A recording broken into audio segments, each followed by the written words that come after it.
तो दोस्तों, आज की इस वीडियो में हम लोग बात करेंगे MHD4 का एक बहुत ही महत्वपूर्ण प्रश्न जो कि एग्जाम में आने के चांसेस हैं इसके। तो प्रश्न यह है कि कुटज निबंध के आधार पर हजारी प्रसाद द्विवेदी के ललित निबंधों की विशेषताएं बताइए। तो जो कुटज है, वैसे तो आप लोग जानते होंगे, कुटज का मतलब एक तरह का फूल होता है, ठीक है, उसी का नाम कुटज है। तो उस फूल के माध्यम से हजारी प्रसाद द्विवेदी ने मतलब उसके ऊपर निबंध लिखा और बताया कि जीवन के कैसे मतलब जीवन की परिस्थितियों में कैसे आगे बढ़ना है। ठीक है। तो भूमिका में हम लोग लिखेंगे कि आचार्य हजारी प्रसाद द्विवेदी हिंदी ललित निबंध परंपरा के मूर्धन्य हस्ताक्षर हैं। उनके निबंधों में विशेष रूप से जो कुटज है उसमें उनकी पांडित्यपूर्ण जो दृष्टि है, काव्यात्मक संवेदनशीलता और गहन जीवन दृष्टि का अद्भुत संगम देखने को मिलता है। कुटज एक आदर्श ललित निबंध के रूप में द्विवेदी जी की निबंध कला की अनेक विशेषताओं को स्पष्ट करता है, जो उन्हें अन्य निबंधकारों से अलग स्थापित करती है। यह निबंध केवल एक फूल की बात नहीं करता, बल्कि उसके माध्यम से जीवन के गहनतम सत्यों और मानव अस्तित्व के सार को उद्घाटित करता है। तो भूमिका में इतना सब लिखने के बाद हम लोग क्या करेंगे, हजारी प्रसाद द्विवेदी के ललित निबंध की जो प्रमुख विशेषताएं हैं उसके बारे में बात करेंगे। ठीक है। तो ये देखिए, या फिर लिखेंगे एग्जाम में। तो पहला नंबर, इसमें कुछ बिंदु वाइज देखेंगे, जिसमें से पहला है भावना और विचार का सहज समन्वय। मतलब द्विवेदी जी के ललित निबंधों की यह प्रमुख विशेषता है। कुटज में जहाँ कुटज के प्रति आत्मीयता, कालिदास के मेघदूत का भावनात्मक उल्लेख और रहीम के प्रति सहृदयता दिखाई देती है, वहीं कुटज शब्द की भाषा शास्त्रीय व्याख्या, नाम और रूप की सैद्धांतिक मीमांसा जैसे विचार तत्व भी समान रूप से उपस्थित हैं। यह हृदय और बुद्धि का ऐसा समन्वय है जो पाठक को भावुक भी करता है और सोचने पर भी बेबस करता है।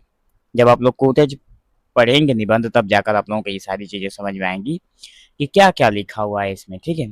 और कुटज के बारे में जो कहा गया है, जिसमें मतलब कुटज में जो आत्मीयता है, कालिदास द्वारा जो लिखित है मेघदूत, उसमें जो भावनात्मक उल्लेख मिलता है, रहीम के प्रति सहृदयता जो है, वो सारी चीजें दिखाई देती है।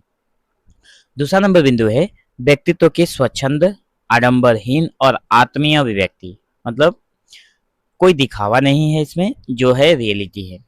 द्विवेदी जी के निबंधों में लेखक की अपनी निजता खुलकर सामने आती है। कुटज में वे शास्त्र के बोझ से मुक्त होकर अपने व्यक्तिक दृष्टिकोण और आत्मीयता के साथ कुटज से जुड़ते हैं। वे कुटज को मित्र, सखा, गाढ़े का साथी कहते हैं, जो उनकी सहज, आडंबरहीन और घनिष्ठ आत्मीयता को दर्शाता है। यह स्वच्छंदता उन्हें नियमों का निर्माता बनाती है। ठीक है। अब देखिए, तीसरा नंबर है विषय वस्तु का मानवीकरण और प्रतीकात्मकता। तीसरे नंबर में हम लोग लिखेंगे कि द्विवेदी जी जो निजी और या प्रकृति के साधारण उपादानों को भी मानवीकृत करके प्रस्तुत करते हैं। मतलब ऐसा लगता है जैसे कि वो मानव ही बोल रहा है, लेकिन वो असल में मानव होता नहीं है, प्रकृति का एक साधारण सा उपादान होता है। कुटज में कुटज का मानविकीकरण करते हुए उसे एक पुरुष विशेष और जीवनी शक्ति के महत्तम प्रतीक के रूप में प्रस्तुत किया गया है। वे कुटज को ईर्षा करने योग्य बताते हैं और जो उसकी कठोर जीवनी शक्ति का मानव रूपक है। यह प्रतीकात्मकता उनके निबंधों को गहरा अर्थ प्रदान करती है। अगला बिंदु है हमारा ज्ञान, पांडित्य और सरलता का अद्भुत मिश्रण। देखिए, द्विवेदी जी का पांडित्य उनके निबंधों में स्पष्ट परिलक्षित होता है, परंतु वो कभी बोझिल नहीं होता।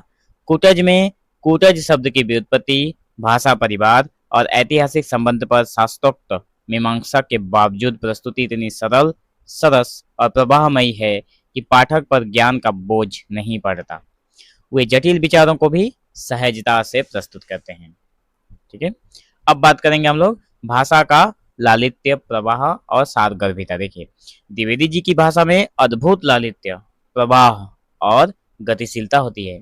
कुटज में ऐसे अनेक उदाहरण हैं, जैसे मगर कुटज है कि संस्कृत की निस्तर स्फीयमान शब्द राशि में जो जम के बैठा सो बैठा ही है।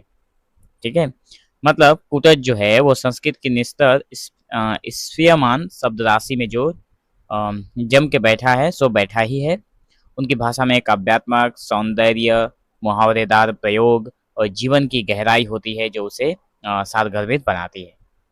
अगला है जीवन दर्शन और सामाजिक चेतना का समावेश।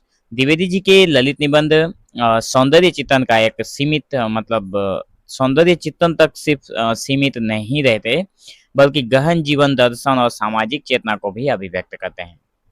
कूटज के माध्यम से वे जीवनी शक्ति के महत्व, संघर्षों में भी प्रसन्न रहने की कला और मैं का सबके लिए निश्शेष हो जाने के आदर्शों को प्रस्तुत करते हैं।